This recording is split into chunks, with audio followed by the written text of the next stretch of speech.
Bien, entonces, como les decía, hoy vamos a estudiar el sociologismo jurídico, es decir, el ser del derecho frente al sociologismo. Eh, es una de las escuelas eh, filosóficas más importantes que hay en el pensamiento jurídico, junto al justnaturalismo, al positivismo y también al realismo jurídico, que lo vamos a tratar en la siguiente clase. Bien, empecemos. ¿Qué es lo que postula o qué señala el sociologismo jurídico? Postula que el verdadero derecho es un hecho o fenómeno social. Lo que importa es el funcionamiento del derecho en la realidad y no si es justo o válido. Si se dan cuenta, en el justnaturalismo lo más importante en el derecho es que el derecho sea justo, o en todo caso, que el derecho positivo sea justo. Ahora, dentro del normativismo o el positivismo jurídico, lo que importa es la validez de la norma. En el sociologismo jurídico, lo que importa es el funcionamiento de la norma en la realidad social, es decir, cómo funciona la norma, cómo se aplica la norma. Por eso señalamos que le importa la eficacia del derecho en la sociedad, es decir, cómo funciona el derecho en la sociedad. Por ejemplo, eh, eh, cómo está funcionando, por ejemplo, yo soy registrador de personas naturales y dentro del registro de personas naturales hay un registro que es el registro personal, donde se inscriben, por ejemplo, las incapacidades, se inscriben también, por ejemplo, los divorcios. Hace 20 años atrás el Perú no era un país divorcista, ahora sí lo es, y frecuentemente se inscriben divorcios, casi diariamente, que vienen tanto de las municipalidades, de las notarías y también del Poder Judicial. Entonces nosotros podemos hacer un estudio acerca de cómo está funcionando una institución. Por ejemplo, cómo funciona también el otorgamiento de testamentos. Usualmente en Iquitos no se inscriben más de 20 testamentos al año. Sin embargo, todos los días la gente se muere y todos los días yo inscribo sucesiones intestadas. Es decir, el testamento es una institución regulada en el Código Civil, pero que su aplicación es muy, si se quiere, muy poca, ¿no? O sea, muy pocas personas utilizan esta institución. Entonces se puede hacer un estudio de cómo funciona el derecho en la realidad y por eso se dice que lo que importa es la eficacia del derecho, cómo funciona el derecho, es decir, el comportamiento de las instituciones jurídicas dentro de la sociedad. Entonces, esa es la idea del sociologismo, que lo más importante es que el derecho es un fenómeno social y como fenómeno social lo podemos estudiar y describir. ¿Cuáles son los antecedentes? El sociologismo no ha nacido de manera mágica, sino a lo largo de la historia se han ido dando una serie de ideas que son los antecedentes de esta posición jusfilosófica. Se dice que en el mundo antiguo la idea de los sofistas griegos es un antecedente del sociologismo jurídico. Como hemos visto cuando hemos estudiado el justnaturalismo con respecto a la antigüedad, los griegos tenían la idea, o sea, la sociedad griega tenía la idea de que existían principios, unos derechos universales, unos derechos válidos en todos los espacios y los tiempos, un derecho universal, principios universales que ni los mismos hombres podían derogar. Bueno, esta idea que era de la sociedad en su conjunto en la antigüedad, en el mundo griego, Los sofistas eran contrarios a estas ideas. Los sofistas creían que el derecho, o sea, no existía un derecho natural, no existían principios creados por los dioses o por algún dios o por la razón, sino lo que existía eran los hombres con sus prejuicios, con sus intereses, y estos hombres en el ágora eran los que creaban el derecho. Entonces, el verdadero derecho para los sofistas griegos era el derecho que se aprobaba en estas asambleas de las ciudades-estados, en las polis griegas, o sea, en Atenas, en Esparta, etcétera, etcétera. Entonces, esa es el primer antecedente del sociologismo jurídico, es decir, tener una visión diferente, de tener una visión en el sentido que el derecho es realmente una producción humana y no una producción de los dioses. Luego tenemos en el siglo XVIII a un filósofo muy poco conocido y también muy poco estudiado, que es Giambattista Vico, un filósofo italiano del siglo XVII y XVIII. Este filósofo era, además de filósofo, era historiador y además era jurista. Su filosofía es una oposición al cartesianismo, es decir, una oposición a la filosofía de Descartes. Descartes creía en la razón. En el discurso del método, Descartes construye una filosofía a partir del pensamiento. Y a partir del pensamiento, él colige de que existimos.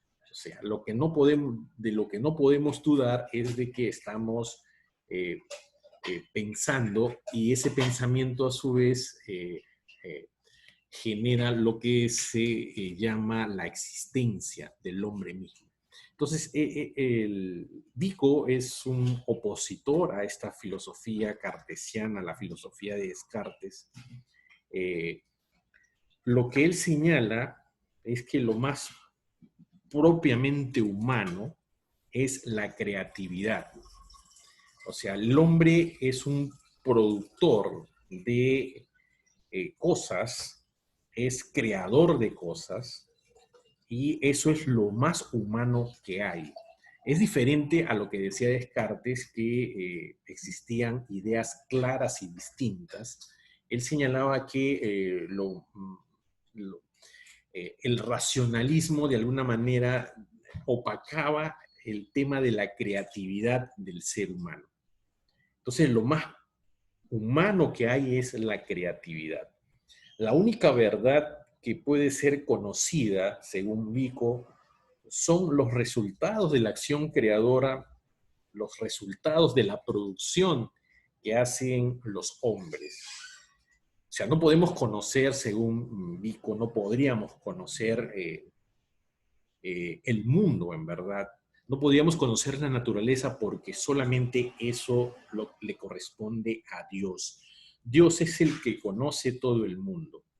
El hombre solamente conoce, dice Vico, la vida y la historia. Y también la matemática, que es una creación humana.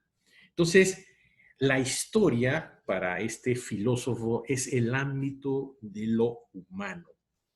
Y la naturaleza está vedado o está reservado solamente a Dios. Este filósofo señala que la humanidad ha pasado por 3 etapas. Una etapa divina, que vendría a ser la etapa de la infancia de la humanidad, es una etapa teocrática y sacerdotal. Esa es la primera etapa de la evolución del hombre, de la sociedad. Luego hay una segunda edad, que es la edad heroica, que es la edad equivalente a la juventud.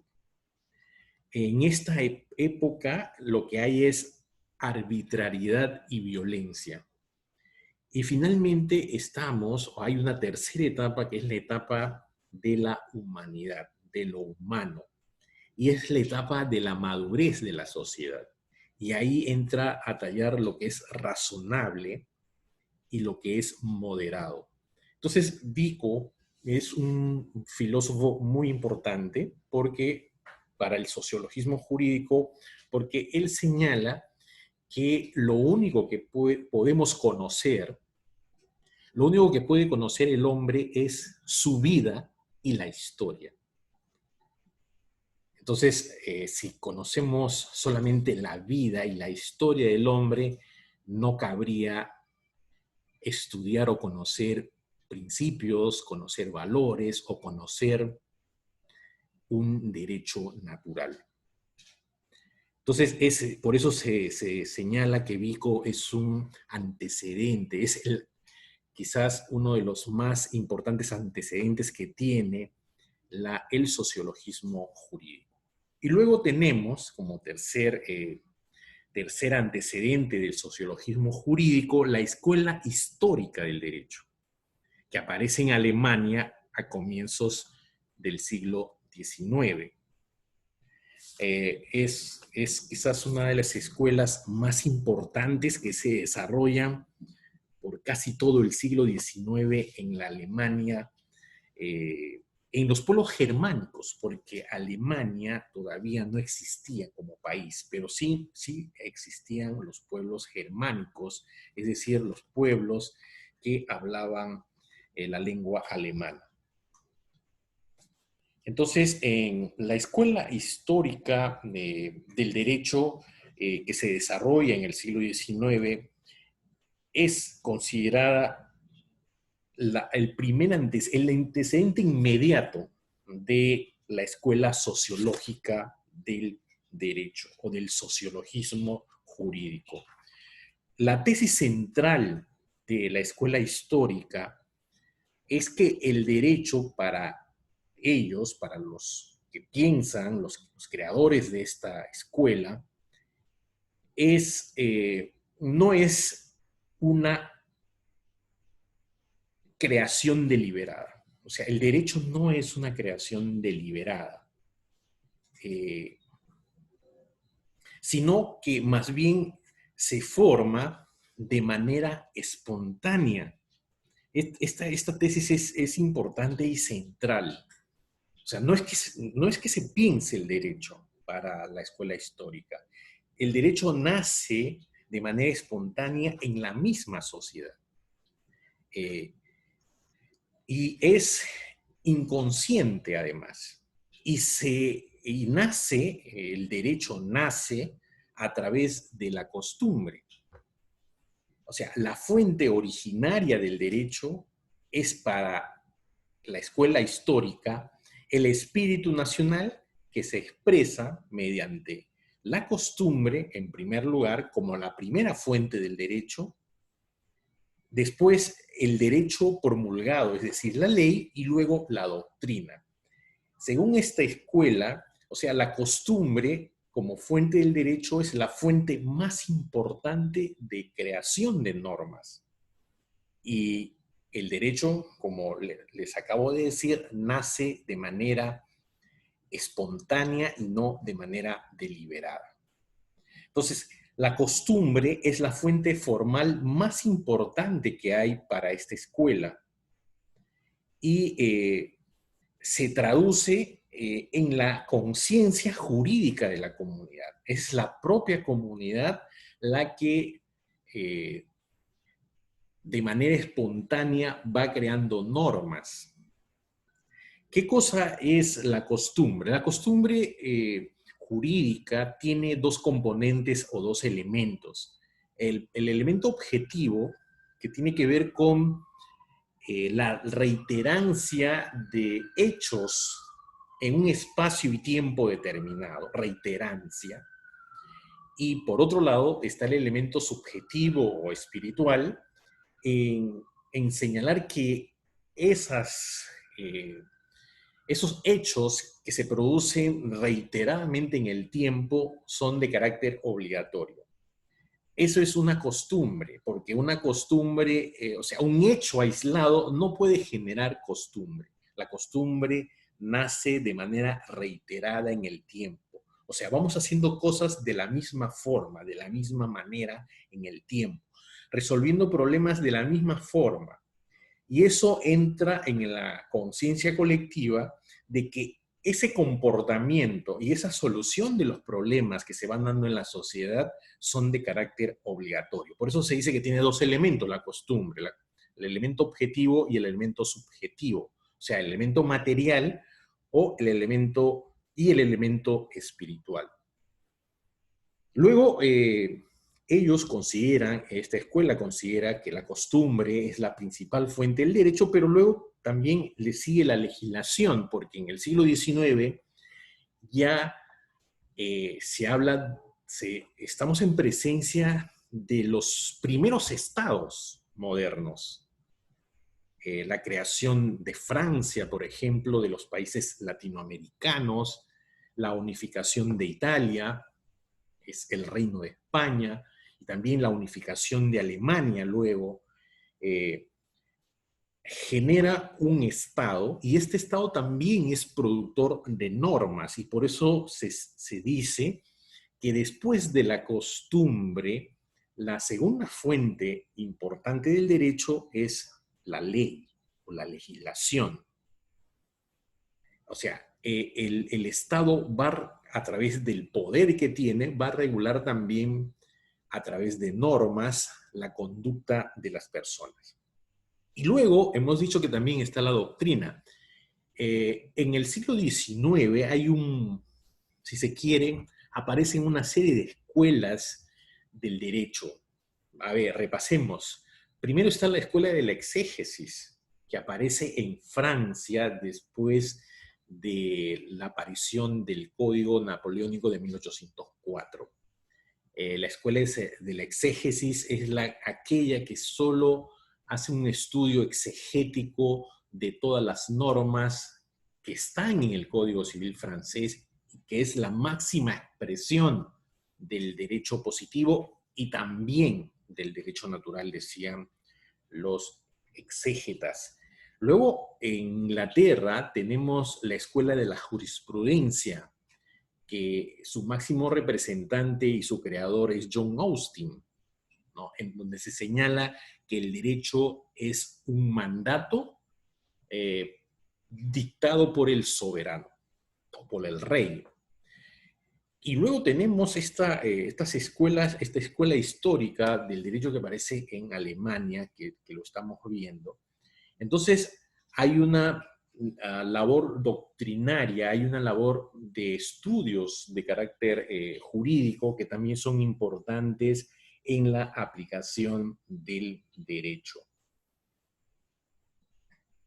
Entonces, sin embargo, pese a todo, lo que les acabo de decir, para esta escuela, la escuela histórica del derecho, el derecho se reduce al derecho positivo, es decir, al derecho creado por el Estado, o en todo caso, al derecho creado de manera espontánea por la sociedad.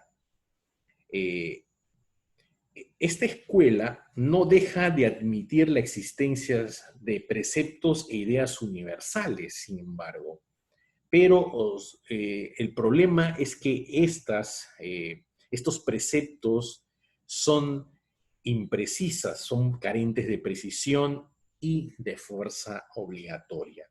O sea, su valor es el de simples principios de determinación de la colectividad, pero no el de las normas vigentes. Entonces, la escuela histórica no se presenta como una filosofía del derecho, ya que no pretende pronunciarse sobre el origen y el sentido del derecho espontáneo. En realidad, la tesis de la escuela es que el derecho se presenta como un fenómeno social, siendo esto su punto de partida. Entonces, volvemos al comienzo.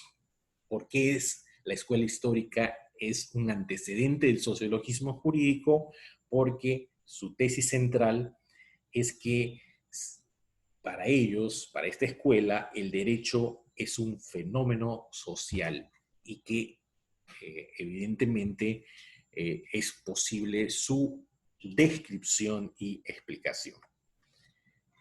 Bien, entonces eso es el ambiente que hay en el siglo XIX para la aparición del sociologismo jurídico. Y tenemos dentro de los exponentes del sociologismo a dos autores alemanes, a dos juristas alemanes, como los máximos exponentes del sociologismo jurídico. En primer lugar tenemos a Savigny. Savigny es uno de los grandes juristas alemanes del siglo XIX. Savigny es quizás uno de los que redactó, junto con otros juristas de su época, el famoso código alemán que entró en vigencia en el año 1900. Entonces, Savigny planteó su tesis a favor de la escuela histórica. O sea, Savigny crece en este ambiente cultural alemán y también crece, se desarrolla en este ambiente de la escuela histórica del derecho que les acabo de exponer.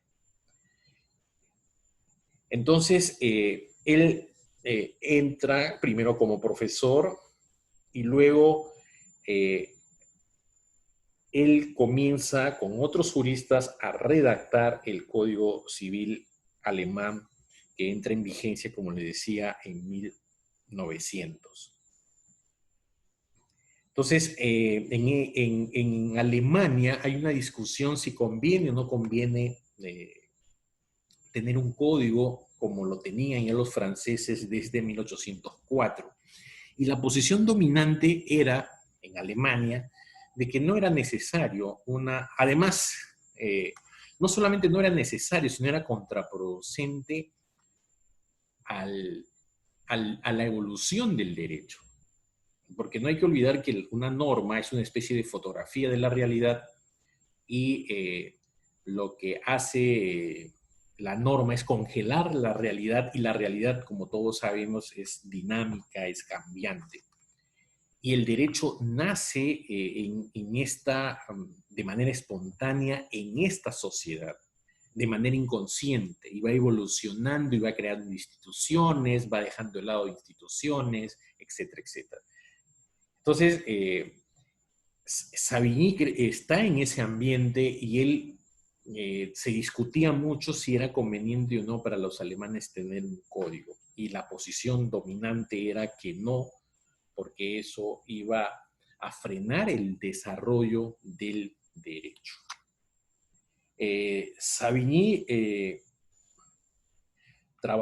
hizo un pequeño trabajo titulado De la vocación de nuestro siglo para la legislación y para la ciencia del derecho. Esa es una de las obras de Savigny, y ahí es donde él comulga o está de acuerdo con las ideas de la escuela histórica del derecho.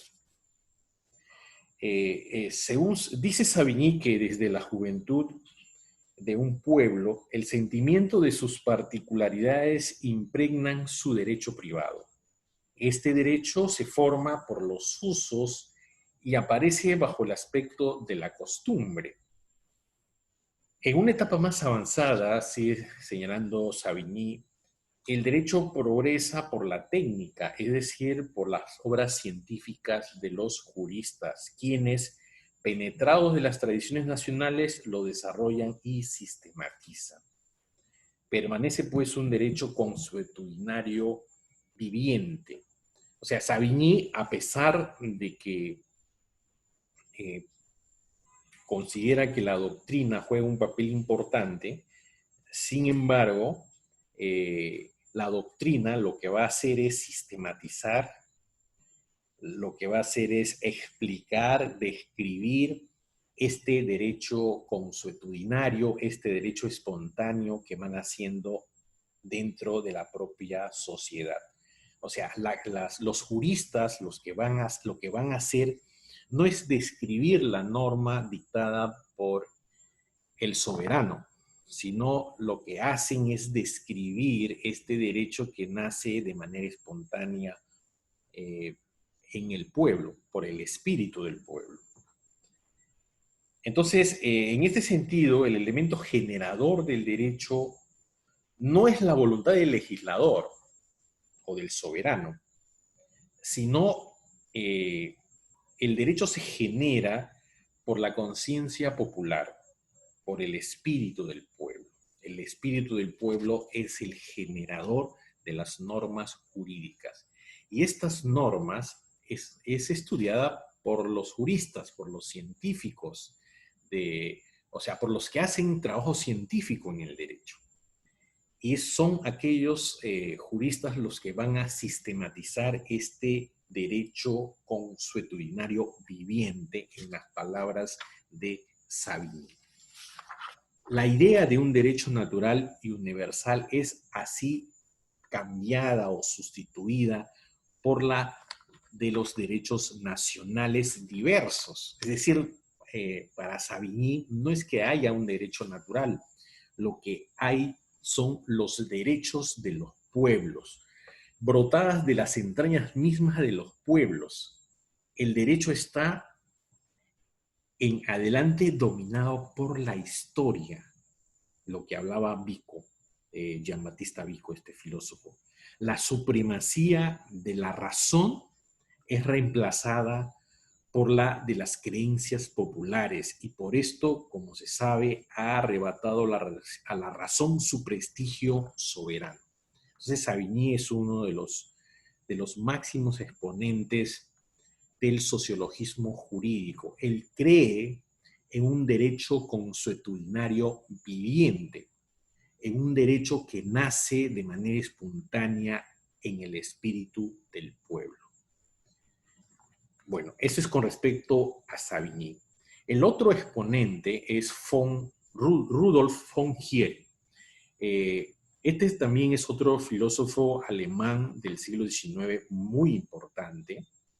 Y el punto de partida de Heering es, en síntesis, que en el estudio del derecho hay que tener ante todo en cuenta su finalidad.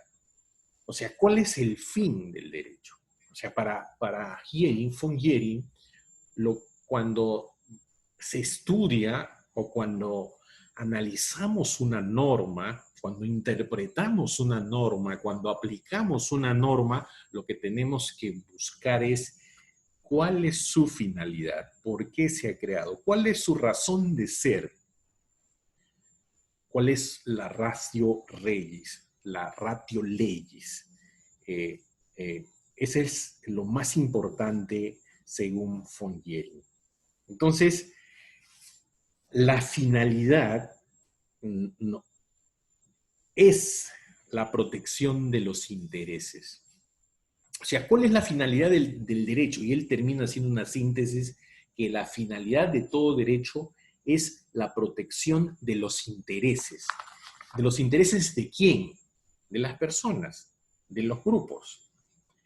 Se entiende, según este autor, de acuerdo con Bentham, un jurista y filósofo inglés, las conveniencias o necesidades basadas en el deseo de buscar el placer y evitar el dolor.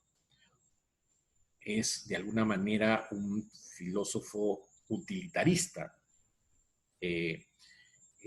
un filósofo que busca en el derecho, o sea, de alguna manera cuando se habla de que el derecho finalmente protege, o sea, la finalidad del derecho es satisfacer los intereses que hay detrás, la protección de los intereses es porque detrás está en que los seres humanos deben evitar a toda costa ser dañados, evitar el dolor y buscar en todo caso la satisfacción o el placer.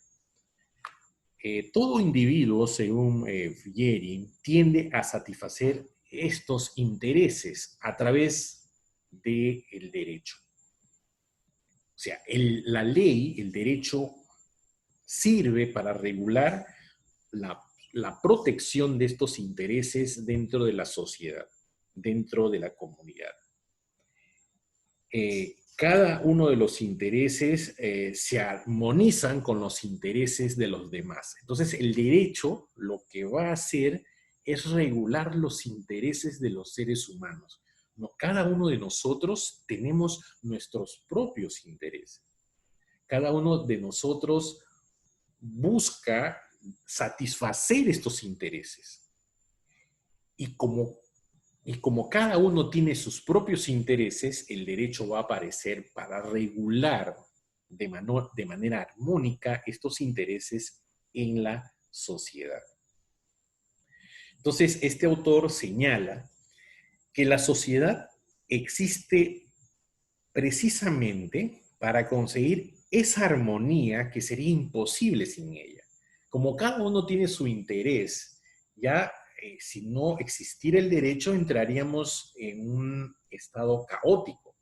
Estaríamos en un estado de la ley de la selva, la ley del más fuerte. Entonces el derecho lo que va a hacer es armonizar estos intereses que cada persona tiene. Entonces, es imposible sin el derecho armonizar los intereses que tiene cada persona.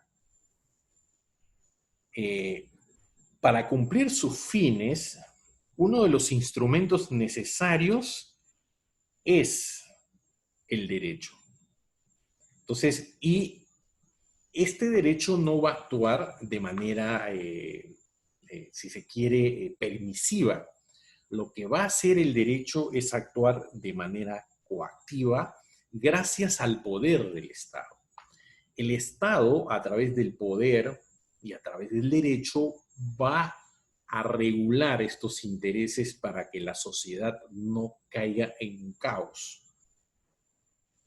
Entonces, el Estado juega un papel importante junto con el derecho para armonizar estos intereses que tienen los seres humanos. O sea, todo derecho busca la protección. O sea, ¿cuál es la finalidad del derecho? La protección de intereses. Y estos intereses, evidentemente, tienen que ser regulados, tienen que ser armonizados, porque cada uno de nosotros, cada ser humano, cada hombre cada persona tiene sus propios intereses. Y estos pueden colisionar entre sí. Entonces, el derecho es una herramienta importantísima, pero se necesita del poder del Estado, el poder coactivo del Estado, para que se cumpla el derecho, para que la sociedad pueda, de alguna manera, no zozobrar. Entonces, este autor, Yering, señala que en el hecho de que la vida social supone la existencia de intereses colectivos por encima de intereses individuales, y que ese interés colectivo es el que protege el derecho. Entonces, en la vida, en la sociedad, vamos a encontrar, según el propio Yering, que no solamente hay intereses de los hombres, de las personas, sino también hay un interés de la sociedad, de la colectividad en general. Y que en caso de conflicto, lo que va a primar es el interés general. Bien, entonces, esto es muy importante porque dentro de los antecedentes que también hemos visto ya de la escuela sociológica, también existe lo que se llama la jurisprudencia de los intereses.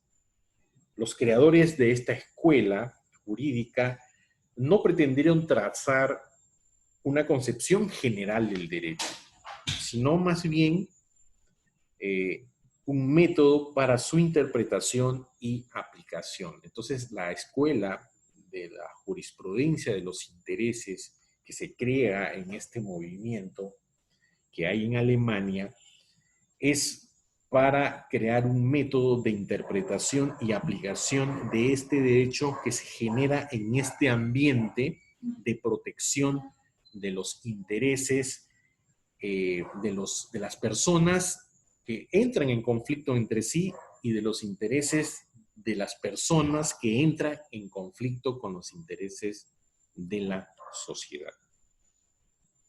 Entonces, la idea central es la siguiente, según de esta escuela, la escuela de los intereses, de la jurisprudencia de los intereses.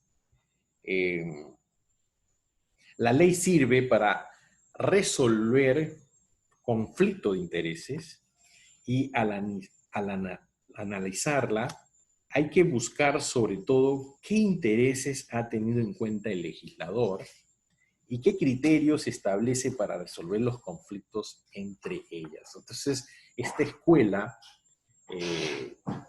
de la jurisprudencia de intereses, lo que le interesa es saber cómo interpretar una norma.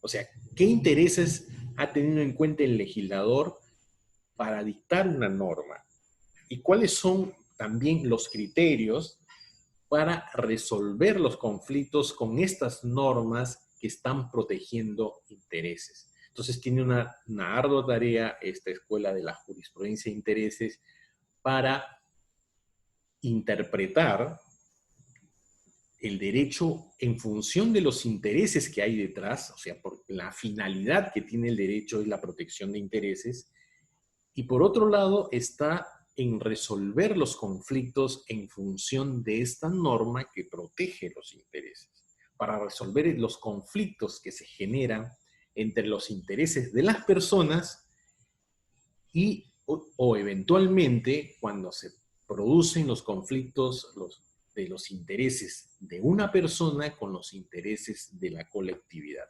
Entonces, esta escuela de la jurisprudencia de intereses va a crear un método especial para interpretar y aplicar de la mejor forma el derecho al momento de proteger los intereses. Bien, esos son los exponentes del sociologismo jurídico. Ahora nos tocaría ver las tesis que tiene esta escuela y su aplicación en el derecho. De acuerdo a la diapositiva que les estoy presentando, las tesis son tres con respecto a esta escuela y su aplicación en el derecho. En primer lugar, está el hecho social, en segundo lugar, la presión social y en tercer lugar, la conciencia colectiva. El hecho social debe ser tratado como una cosa, por ende estudiado por el método de la observación.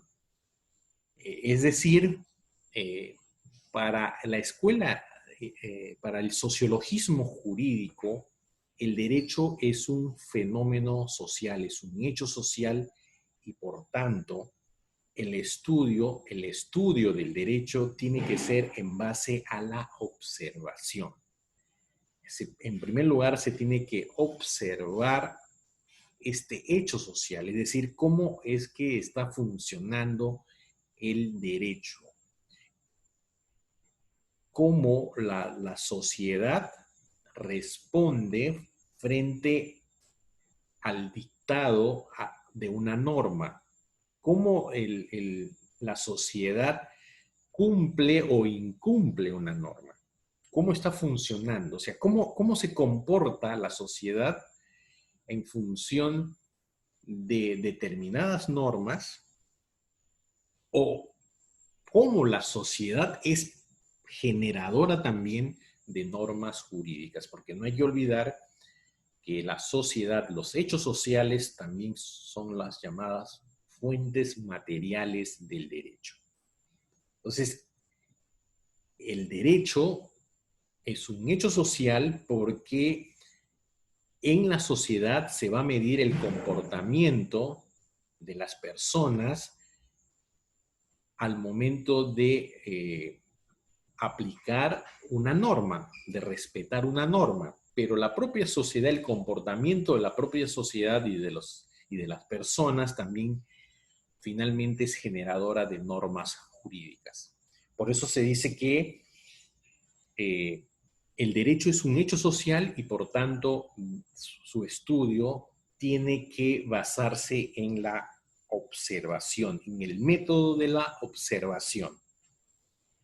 Cosa que no podría hacerse con el derecho natural, porque el derecho natural no puede ser observado. Por otro lado está la presión social. La presión social es la causa determinante del conjunto de fenómenos humanos. La ilusión de que estos fenómenos son la obra deliberada de los individuos debe ser eliminada. O sea, la presión social es lo que finalmente lleva al Estado a dictar normas. Lleva al Estado a regular, a dictar normas. La presión social no solamente permite la creación de normas, sino incluso la eliminación de normas. Entonces, la presión social como un fenómeno humano es muy importante, no solamente para la creación de las normas y la aplicación de una norma, sino también para su posible eliminación o derogación de normas. Eso es muy importante. La sociedad, la presión social juega un papel importante a través de, modernamente se habla de la opinión pública.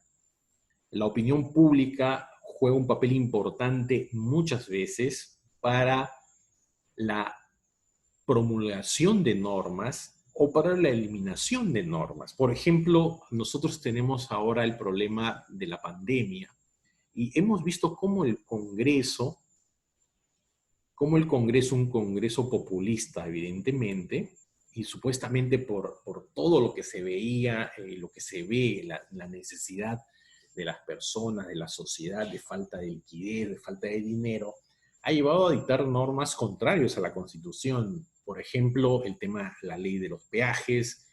Por ejemplo, ahora se está discutiendo, o se ha venido discutiendo el tema de la ONP, etcétera, etcétera. O sea, supuestamente son normas que se van dando o que se van discutiendo en función de esta presión social.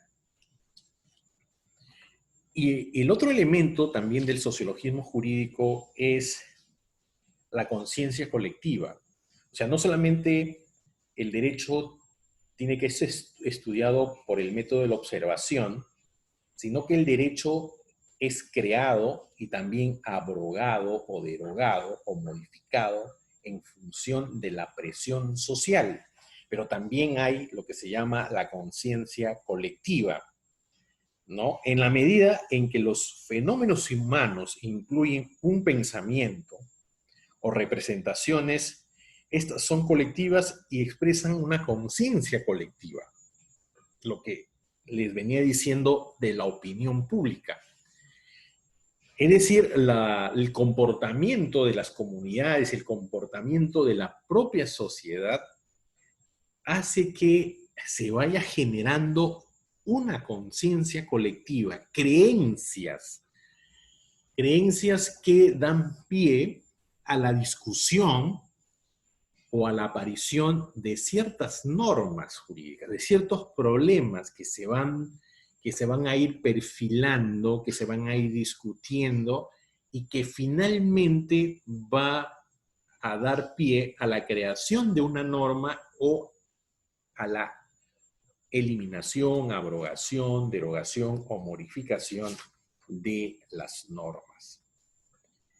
Entonces, estas tres tesis aplicadas al derecho tienen como consecuencia lo siguiente. En primer lugar, el fenómeno jurídico es la costumbre. La costumbre jurídica puede ser estudiada por el método de la observación. Ya les había adelantado que la costumbre tiene dos elementos, y estos elementos, el elemento material o elemento objetivo, es el comportamiento reiterado en el tiempo, hechos que se van dando de manera repetitiva en el tiempo, y esa repetición puede ser observada y puede ser medida, pero también, por otro lado, está el tema de la conciencia colectiva que hemos visto. En el tema de la costumbre aparece el elemento subjetivo, es decir, la creencia de la gente, de la colectividad, de que ese comportamiento repetitivo en el tiempo es de carácter obligatorio. Y por eso se dice que se habla de una costumbre, pero no cualquier costumbre, sino una costumbre jurídica. Una costumbre jurídica. Entonces, para la escuela sociológica, la costumbre, o sea, es el punto de partida del derecho, o sea, por donde debemos empezar como fenómeno social, como hecho social. La costumbre es un fenómeno que puede ser estudiado, que puede ser medido y puede ser observado. Ahora, si bien es cierto, por otro lado, que la ley aparece como un acto voluntario, su objetivo debe ser el de leer los hechos sociales. O sea, una ley no se da producto de abstracciones o de ideas que se le ocurre a un legislador, sino que una ley tiene que darse en función de los problemas que tiene cada sociedad. Por eso se dice que su objetivo, o el objetivo de la ley, debe ser el de leer en los hechos sociales las normas que se deben dictar, las normas que se deben consagrar, las normas que se deben promulgar. Si es necesario, ordenándolas. El historicismo se contentaba con aconsejar prudencia al legislador. La sociología define su papel. Entonces, la actividad que tiene el legislador y los jueces es un fenómeno social que debe juzgarse por los mismos métodos que el derecho espontáneo. Es decir, la actividad del legislador también debe ser medido, debe ser observado como un producto de la espontaneidad que se va dando en una sociedad para que aparezca el derecho. Entonces el derecho va apareciendo de manera espontánea de acuerdo a los problemas y las necesidades que tiene cada sociedad. Y ahí juega un papel importante el legislador. Pero una vez que está aprobada una ley, lo importante es cómo se aplica la ley. Y ahí entra a tallar la labor jurisdiccional, la labor de los jueces. Y la labor de los jueces tiene que también, al momento de aplicar estas normas, tener en cuenta que detrás de un problema detrás de un problema existe una norma que lo regula y que esta norma a su vez tiene que ser interpretada a la luz de estos problemas para la mejor resolución de un conflicto. Entonces, el derecho, que es un producto de la conciencia colectiva, está ligado a la sociedad. O sea, el derecho siempre está ligado a la sociedad. No se puede entender el derecho sin la sociedad a donde va dirigida. Siempre el derecho tiene destinatarios. Una norma, cuando lo dicta el Estado, tiene destinatarios, o una norma que nace de manera espontánea y que genera una costumbre jurídica, también es producto de esta sociedad. Entonces, el derecho es un producto de la conciencia colectiva y el derecho juega un papel importante, ¿no? El derecho juega un papel importante para regular esta espontaneidad que se va dando en la sociedad al momento de generar el derecho. Entonces, no se puede desligar el derecho de la sociedad. O sea, todo derecho se origina en la sociedad, pero también toda sociedad origina su propio derecho. O sea, la sociedad juega un papel importante para el origen del derecho. El derecho se origina en la sociedad. Y la propia sociedad, a su vez, va generando su propio derecho. Eso no hay que olvidar. Y esto es lo que decían, por eso hemos visto en los antecedentes, en los sofistas griegos, en la escuela sofística, los sofistas pensaban de que no había principios universales, no había un derecho válido en todos los tiempos y en todas las épocas, válidos universalmente, sino lo que había era un derecho que se generaba en las asambleas en función de los grupos e intereses de las personas. Entonces, por eso se dice que todo derecho es originado por la sociedad, pero también toda sociedad origina su propio derecho. Entonces, la sociología conduce a ver el fenómeno jurídico en las normas de organización de todo grupo humano, sea que se trate de la asociación más modesta, como del Estado, así como del Estado más poderoso, o de la comunidad internacional. Es decir, el derecho está presente en todas las sociedades, por más primitivas que sean, por más desarrolladas que sean. Está presente en los estados más ricos y también en los estados emergentes o los estados en vía de desarrollo. Y el derecho está presente en la comunidad internacional también como derecho internacional público. Bien, y finalmente esos serían las tesis de la escuela y su aplicación en el derecho.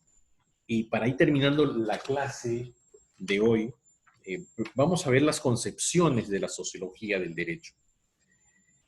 Son dos grandes líneas que tiene el pensamiento sociológico del derecho, o el sociologismo jurídico. Por un lado está el sociologismo radical y por otro lado el sociologismo moderado. ¿Qué nos dice el sociologismo radical? Considera que la labor del jurista es el análisis del derecho como fenómeno social tal y como se da en la realidad. Esta tarea no ha de contaminarse con valoraciones de ninguna clase, sino que ha de consistir en la descripción objetiva de ese fenómeno social. Esta dirección conduce a disolver la ciencia jurídica en sociología, entendida como ciencia descriptiva y no valorativa. Entonces, para el sociologismo radical, la ciencia jurídica lo que debe hacer es estudiar y analizar el fenómeno jurídico en su comportamiento en la sociedad. Es decir, cómo es que funciona el derecho en la sociedad. Y por eso el sociologismo radical convierte a la ciencia jurídica en una sociología jurídica. Porque lo que propugna es que el científico, el jurista, lo que debe hacer es describir cómo funciona una institución, cómo funciona un concepto, cómo funciona una norma jurídica en la sociedad. Este sociologismo radical solamente ve el aspecto del funcionamiento del derecho en la sociedad, es decir, el derecho como es y no el derecho como debe ser. Y no hay que olvidar, o sea, haciendo un paréntesis y haciendo una crítica a este sociologismo radical, no hay que olvidar que, si bien es cierto, es un aspecto importante estudiar cómo funcionan las normas en la sociedad. Sin embargo, no hay que olvidar que el derecho no se agota solamente en este funcionamiento de las normas en la sociedad, sino que hay una estructura normativa de carácter lógico que va a estudiar el derecho no en su comportamiento en la sociedad, sino en su comportamiento lógico, en su comportamiento, lo que hemos visto de validez. O sea, lo que importa también es conocer cómo una norma jurídica es válida o inválida antes de su aplicación o de su funcionamiento en la realidad.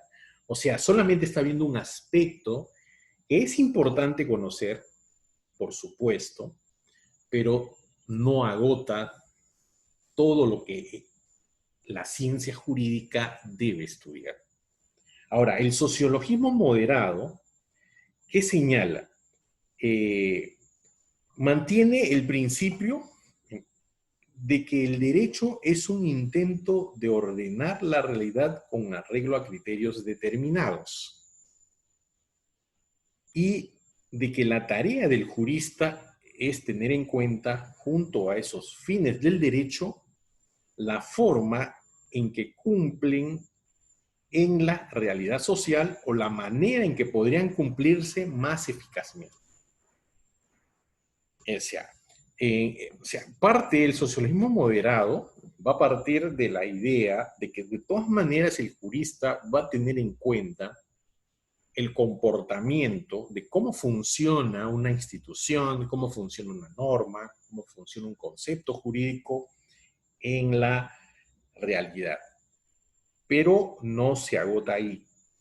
Entonces, tenemos que ir un poco más allá en este sociologismo moderado. O sea, tenemos que, si bien es cierto, respetar de que efectivamente es importante conocer el comportamiento, el funcionamiento de las normas en la sociedad, sin embargo, esta tarea no sería suficiente para un estudio integral del fenómeno jurídico. Entonces, el análisis sociológico es así un auxiliar imprescindible para lograr que el derecho cumpla sus fines, cuyo examen entra también en forma decisiva en las funciones del jurista.